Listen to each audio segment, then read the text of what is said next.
ಸದನದಿಂದ ಹೊರಬರುವಂತಹ ಸಂದರ್ಭದಲ್ಲಿ ನಗ್ತಾ ಬಂದ್ರೇನೋ ಅಂತ ಅನಿಸ್ತಿದೆ. ಬಿಕೆ ಹರಿಪ್ರಸಾದ್ ಬಟ್ಟೆ ಹರಿದಿದ್ದು ಯಾರು?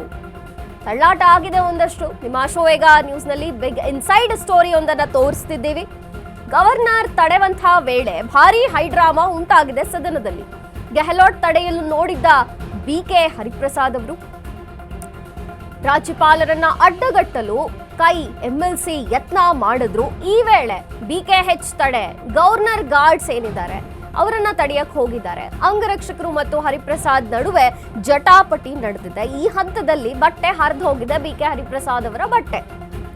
ಘೇರಾವ್ ಹಾಕುವಂತಹ ವೇಳೆ ಹರಿಪ್ರಸಾದ್ ಬಟ್ಟೆ ಹರಿದು ಹೋಗಿರುವಂತಹ ಕಾರಣ ಬಿಜೆಪಿಯವರು ಬಟ್ಟೆ ಹರಿದ್ರು ಅಂತ ಈಗ ಬಿಕೆ ಹರಿಪ್ರಸಾದ್ ಅವರು ಆರೋಪವನ್ನ ಮಾಡ್ತಾ ಇದ್ದಾರೆ.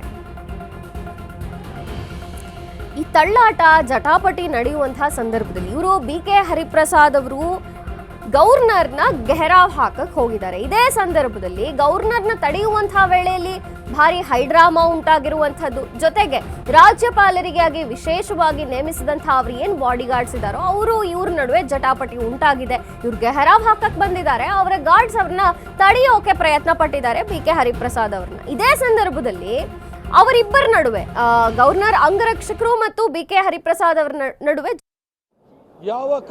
ಯಾವ ಸರ್ಕಾರದ ಕ್ಯಾಬಿನೆಟ್ ತೀರ್ಮಾನ ಮಾಡಿ ಒಂದು ಸಂದೇಶವನ್ನು ಗವರ್ನರ್ ಮೂಲಕ ರಾಜ್ಯಕ್ಕೆ ಹೇಳಲಿಕ್ಕೆ ಅವರು ಮನವಿ ಮಾಡ್ತಾರೆ, ಅದನ್ನು ಅಕ್ಷರಶಃ ಅಲ್ಲಿ ಸದನದಲ್ಲಿ ಓದ್ತಕ್ಕಂಥ ಕೆಲಸ ಗವರ್ನರ್ ಮಾಡಬೇಕಾಗಿತ್ತು.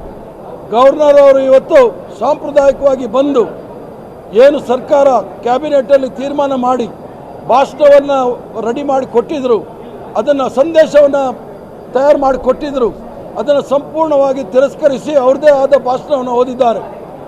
ಈಗಾಗಲೇ ಸುಪ್ರೀಂ ಕೋರ್ಟು ತಮಿಳುನಾಡು ಗವರ್ನರ್ ವಿಚಾರದಲ್ಲಿ ಮತ್ತು ಇನ್ನೂ ಹಲವಾರು ಗವರ್ನರ್ಗಳ ವಿಚಾರದಲ್ಲಿ ಭಾಳ ಸ್ಪಷ್ಟವಾಗಿ ಹೇಳಿದ್ದಾರೆ. ಗವರ್ನರ್ ಅವರು ಎಕ್ಸ್ಟ್ರಾ ಕಾನ್ಸ್ಟಿಟ್ಯೂಷನಲ್ ಅಥಾರಿಟಿ ಏನೂ ಅಲ್ಲ. ರಾಜ್ಯಪಾಲರು ಕರ್ನಾಟಕ ರಾಜ್ಯದ ಅಥವಾ ರಾಜ್ಯ ಸರ್ಕಾರದ ಕ್ಯಾಬಿನೆಟ್ ಏನು ತೀರ್ಮಾನ ತೆಗೆದುಕೊಳ್ಳುತ್ತೆ ಅದರ ಸಲಹೆ ಮೇರೆಗೆ ಅವರು ಕ್ರಮ ತೆಗೆದುಕೊಳ್ಬಹುದೇ ವಿನಃ ಅವರು ಸ್ವತಃ ಯಾವುದೇ ರೀತಿಯ ಅಧಿಕಾರ ಅವ್ರಿಗಿಲ್ಲ, ಯಾವುದೇ ರೀತಿಯ ಕ್ರಮ ತೆಗೆದುಕೊಳ್ಳಿಕ್ಕೆ ಆಗೋದಿಲ್ಲ, ಅವರ ಮನಸ್ಸು ಬಂದಂಗೆ ಸ್ವೇಚ್ಛಾಚಾರವಾಗಿ ಮಾಡಲಿಕ್ಕೆ ಆಗೋದಿಲ್ಲ ಅಂತ ಬಹಳ ಸ್ಪಷ್ಟವಾಗಿ ಹೇಳಿದೆ. ಈ ರಾಷ್ಟ್ರದಲ್ಲಿ ಇರ್ತಕ್ಕಂಥದ್ದು ವೆಸ್ಟ್ ಮಿನಿಸ್ಟರ್ ಪ್ರಾಕ್ಟೀಸ್ ಅಂದರೆ ಏನು ಬ್ರಿಟಿಷ್ ಪಾರ್ಲಿಮೆಂಟಲ್ಲಿ ಏನು ವ್ಯವಸ್ಥೆ ಇದೆ, ಕ್ಯಾಬಿನೆಟ್ ತಯಾರು ಮಾಡಿದಂಥ ವರದಿಯನ್ನು ಓದ್ತಕ್ಕಂಥದ್ದು ಬ್ರಿಟಿಷಲ್ಲಿ ಬ್ರಿಟಿಷ್ ರಾಣಿ ಇಲ್ಲ ಮಹಾರಾಜ ಮಾಡ್ತಕ್ಕಂಥದ್ದು. ಇದು ಪ್ರಜಾಪ್ರಭುತ್ವ ರಾಷ್ಟ್ರ ಆಗಿರೋದ್ರಿಂದ ಇಲ್ಲಿ ಗವರ್ನರು ಇಲ್ಲ ರಾಷ್ಟ್ರಪತಿಗಳು ಏನು ಕ್ಯಾಬಿನೆಟ್ ವರದಿ ಅಥವಾ ಒಂದು ವರದಿಯನ್ನು ಕೊಟ್ಟಿರ್ತಾರೆ ಅದನ್ನು ಆ ಸಂದೇಶವನ್ನು ಓದಬೇಕಾಗುತ್ತೆ. ನಾವು ಇವ್ರು ಸ್ವಂತ ಹೇಳಲಿಕ್ಕಾಗೋದಿಲ್ಲ. ಇವತ್ತು ಮಾಡಿರ್ತಕ್ಕಂಥ ಗವರ್ನರ್ ಅವ್ರು ರಾಜ್ಯಪಾಲರು ಮಾಡಿದ್ದಾರೆ ಏನು ಅಂತ ಹೇಳಿದ್ರೆ ನಾಗ್ಪುರ್ ಯೂನಿವರ್ಸಿಟಿಯಿಂದ ಬಂದಿರತಕ್ಕಂಥ 2 ಅಕ್ಷರವನ್ನು ಓದಿ ಇಡೀ ಕರ್ನಾಟಕ ರಾಜ್ಯದ ಜನತೆಗೆ ಅಪಮಾನ ಮಾಡಿದ್ದಾರೆ.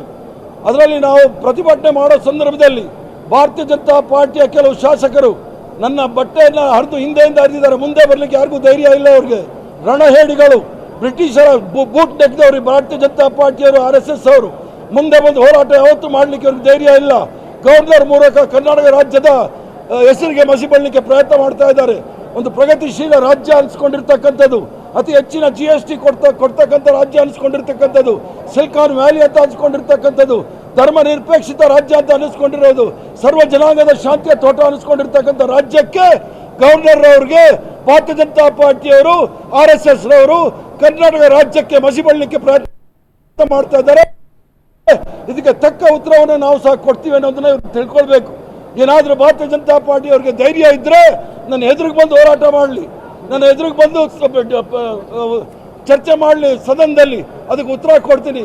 ಇವ್ರಿಗೆ ಫ್ಯಾಷನ್ ಆಗಿಬಿಟ್ಟಿದೆ. ಇವ್ರ ವಿರುದ್ಧ ಪ್ರೊಟೆಸ್ಟ್ ಮಾಡಿದ್ರೆ ಇಲ್ಲದೆ ಇರೋದೆಲ್ಲ ಪದಪುಂಜಗಳನ್ನ ಉಪಯೋಗಿಸಿ ಮಾತಾಡ್ತಾರೆ. ಇವ್ರು ಯಾರು ಅಂತ ಹೇಳಿ ಗೊತ್ತು. ಭಾರತೀಯ ಜನತಾ ಪಾರ್ಟಿಯವರು ನನ್ನ ಬಗ್ಗೆ ಏನು ಮಾತಾಡೋದು ಬೇಕಾಗಿಲ್ಲ. ಇನ್ನೂ ಸಹ ಈ ಥರ ಮುಂದೆ ಹೊರದ್ರೆ ಇನ್ನು ಯಾವ್ಯಾವ ರೀತಿ ಪ್ರತಿಭಟನೆ ಎದುರಿಸಬೇಕಾಗೋದು ಇವ್ರು ನೋಡಬೇಕು. ನಾವೇನು ನಾಗ್ಪುರ್ ಯೂನಿವರ್ಸಿಟಿಯಿಂದ ತಯಾರಾಗಿರ್ತಕ್ಕಂಥವ್ರಲ್ಲ, ಬೆಂಗಳೂರು ಯೂನಿವರ್ಸಿಟಿನಲ್ಲಿ ತಯಾರಾಗಿರ್ತಕ್ಕಂಥವ್ರು. ಇವ್ರಿಗೆಲ್ಲ ಸರಿಯಾದ ಉತ್ತರವನ್ನು ಕೊಡ್ಲಿಕ್ಕೆ ನಮ್ಗೆ ಧೈರ್ಯ ಇದೆ, ಶಕ್ತಿ ಇದೆ, ಆ ಒಂದು ನೈತಿಕತೆಯೂ ಇದೆ ಅನ್ನೋದನ್ನ ಇವ್ರಿಗೆ ಸ್ಪಷ್ಟವಾಗಿ ಹೇಳಲಿಕ್ಕೆ ಇಚ್ಛೆ ಬೀಳ್ತೇನೆ. ಈಗ ಹೇಳಿದ್ದಾರೆ ಬಿಜೆಪಿ ಅವರು ಮೂಲ ಗೂಂಡಾ ವರ್ತನೆ ಮಾಡಿದರೆ ರಾಜ್ಯಪಾಲರ ವಿರುದ್ಧ ಅವರು ಅಡ್ಡಿಪಡಿಸಿದ್ದಾರೆ. ಮೊದಲನೇದಾಗಿ ಎಚ್ ಕೆ ಪಾಟೀಲ್ ವಿರುದ್ಧ ಕ್ರಮ ಆಗಬೇಕು, ಇದನ್ನು ನಾವು ಮುಂದಿರ್ತೇವೆ ಮತ್ತು ಖಂಡನೆ ಮಾಡ್ತೇವೆ ಅಂತ ಹೇಳಿದ್ದಾರೆ. ಈಗ ಭಾರತೀಯ ಜನತಾ ಪಾರ್ಟಿನೇ ಗುಂಡಾ, ಭ್ರಷ್ಟಾಚಾರ, ವ್ಯಭಿಚಾರ ಪಾರ್ಟಿಗಳು. ಇವರು ನಮ್ಮ ಮೇಲೆ ಗುಂಡಾಗಿರಿ ಅನ್ನೋದೇನು ಹೇಳಬೇಕಾದಿಲ್ಲ. ಪ್ರತಿಭಟನೆ ಭಾರತೀಯ ಜನತಾ ಪಾರ್ಟಿಯ ಗವರ್ನರ್ ಅವ್ರಿಗೆ ನಾವು ಗೌರವಯುತವಾಗಿ ಈಗಾಗಲೇ ನಿನ್ನೆ ಅವ್ರು ಹೇಳಿಕೆ ಕೊಟ್ಟಿದ್ದಾರೆ, ನಾನು ಭಾಷಣ ಮಾಡೋದಿಲ್ಲ.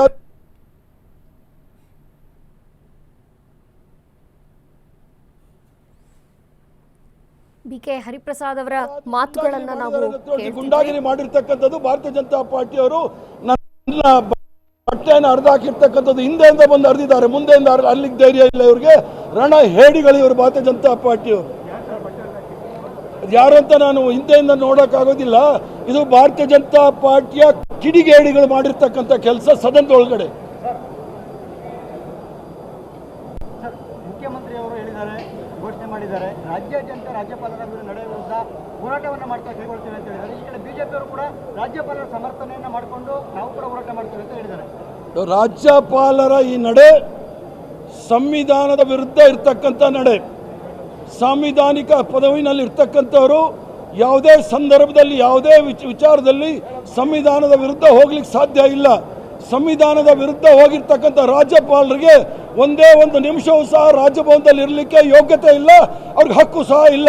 ಕರ್ನಾಟಕ ರಾಜ್ಯದ ತೆರಿಗೆಯಿಂದ ನಡೀತಕ್ಕಂಥ ಈ ರಾಜಭವನ ಇವ್ರಿಗೆ ಯಾವುದೇ ಸಂದರ್ಭದಲ್ಲಿ ಇದೇ ಗಳಿಗೆ ಏನಾದರೂ ನಾಚಿಕೆ ಮಾನ ಮರ್ಯಾದೆ ಇದ್ದರೆ ಈ ತವರ್ ಚಂದ್ ಗೆಲಾಟ್ರವರು ತಕ್ಷಣವೇ ರಾಜೀನಾಮೆ ಕೊಟ್ಟು ಅವರು ವಾಪಸ್ ಮಧ್ಯಪ್ರದೇಶಕ್ಕೆ ಹೋಗಿ ಅವರಲ್ಲಿರ್ತಕ್ಕಂಥ ಅಲ್ಲಿರ್ತಕ್ಕಂಥ ಅವರ ಕುಟುಂಬದಲ್ಲಿರ್ತಕ್ಕಂಥ ವ್ಯವಹಾರಗಳು ನೋಡ್ಕೊಳ್ಳಿ. ಇಲ್ಲಿ ಬೇಕಾಗಿಲ್ಲ.